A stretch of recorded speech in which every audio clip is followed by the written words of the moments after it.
wanapangiwa kuvamiwa na silaha za hatari sana. Wapo watu wajinga ambao wameinua silaha ili kushambulia Kenya. And what I saw is that there was an attack on our space. Hallelujah. Sasa kuna silaha. Kwa kusema hivi, kuna silaha, ndio maana nimesema hivi. Kuna silaha, kuna missiles. Acha nitumie lugha hiyo, missiles. Chris, siji kama kuna missiles ambayo ni za kudistract, kubomoa. Ni wangapi mmeona zile kombora zinapiga Gaza?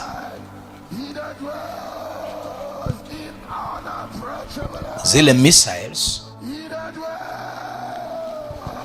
haijalishi nyumba ni kubwa namna gani, inaishusha kama maji.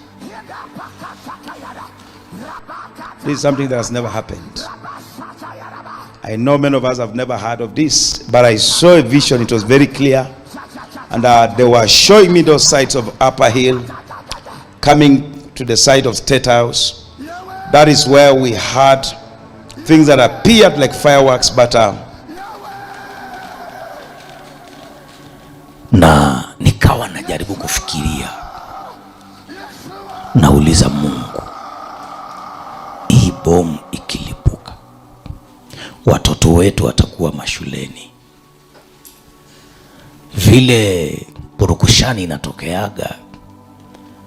Maana tukio kama ile ikitukia, mtu anapitaga njia yoyote ambayo inatokea mbele yake kuokoa maisha yake. Hajui mwisho ya hiyo njia kama kuna kisima ama kuna waya za stima. Nikaangalia watu watapotezana, iwe msiba wa kitaifa na nini. The explosion was too huge that everyone in the city heard the explosion. Hallelujah. So I don't know who was attacking the space, but we need to pray so that it will not happen, because there was a mayhem everywhere.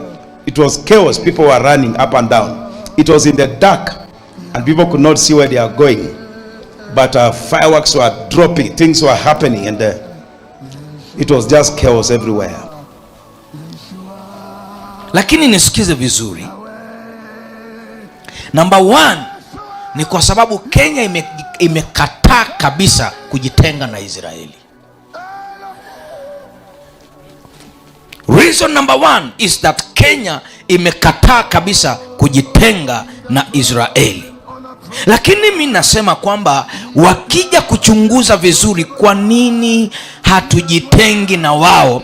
Ukiangalia vizuri, wakichunguza sawasawa, wakifanya DNA, watapata DNA yetu iko na Uisraeli.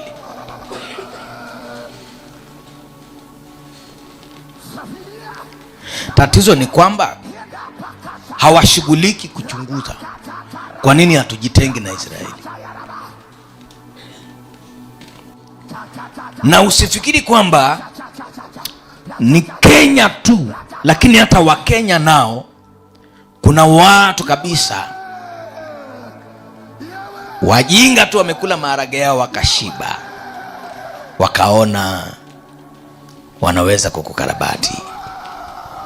Lakini niseme hivi,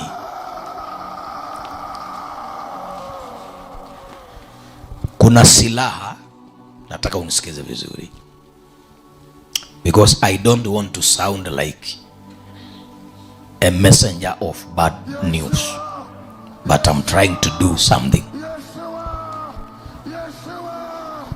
I'm trying to do something, because apart from prophet, I am an intercessor. Na naomba thumbnail, picha hii ambayo unaiona kwa screen, utaiona tu. Embu itazame vizuri, sababu hii kitu inarushwa kwa anga, inarushwa kwa anga, na sijui kwa nini bado najaribu kusearch kiroho kutafuta sababu za kutosha, kwa sababu sababu moja nimepata sababu ya kwanza, lakini bado na search sababu zingine.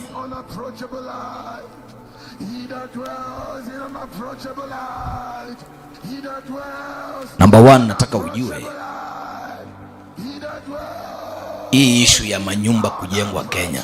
Jana nimekuwa Nairobi, natembea naona vile hizi majengo inajengwa na serikali, imerembesha taifa, inakaa kuzuri, kijiji inatuondokea tu. Sasa ile yale manyumba yanajengwa, nasikia hata Ukangundo zinakuja 1,000 sijui na ngapi. Sijui kama unajua Tala, watu wamekuwa wakisifia Tala sana. Sasa Tala itakuwa inatusifia itakuwa Nairobi. Sasa hayo majumba yanayojengwa na serikali ni shilingi yangu na yako.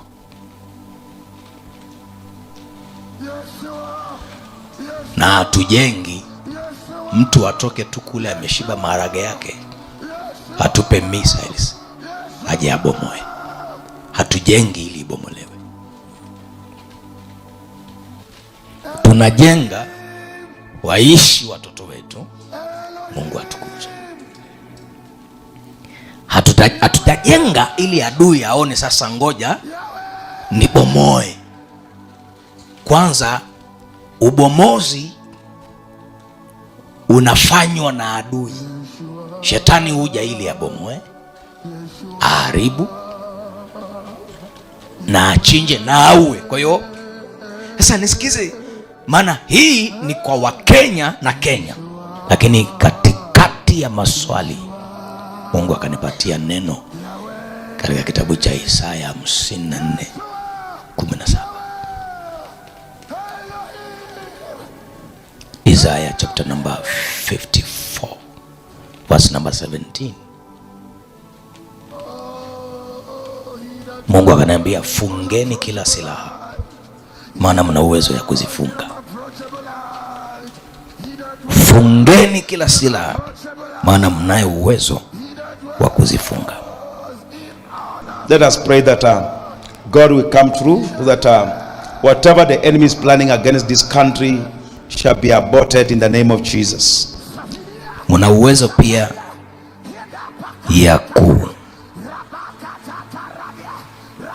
kuzinyima kupaa kwa jina la Bwana wa majeshi aliye hai.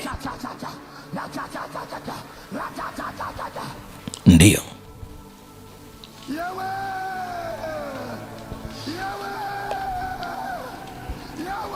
Biblia inasema no weapon that is formed against you shall prosper.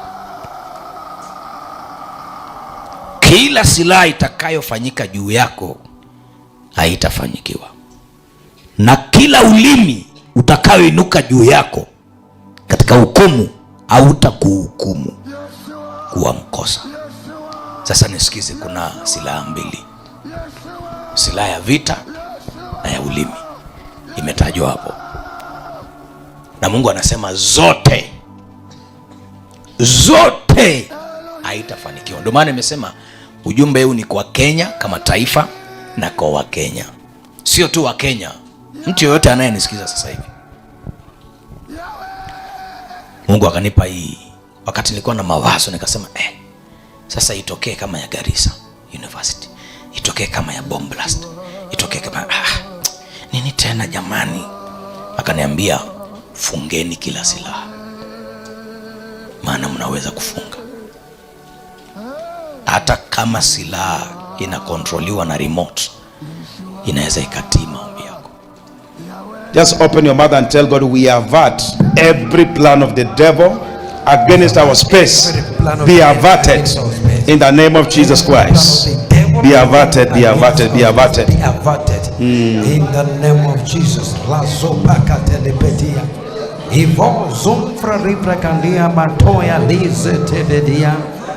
In Jesus' mighty name we pray. Amen. Inaweza ikatii amri yako. Hebu fanya hivi, sema kila silaha iliyofanyika kinyume cha Kenya, sema leo tunaifunga. Sema tena, leo tunaifunga. Unaamini unaweza kuifunga eh? Unaweza kufunga hata grenade ambaye imetolewa safety pin kabisa, ukaikanyaga, ukainyamazisha na ukaisukuma hivi kama viazi. Kwa nini? Kwa sababu nimewapa nguvu. Mtakachokifunga duniani kitafungwa mbinguni. Hata kama ni bomu umeifunga, inakuwa imefungwa.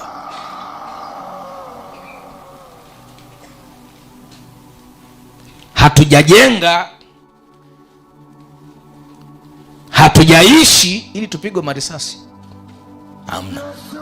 Hatujaishi ili tupigwe mabomu. Hapana, tuko hapa tunaishi kumtumikia Bwana. Sema amen. Tunaishi ili kumtumikia Bwana.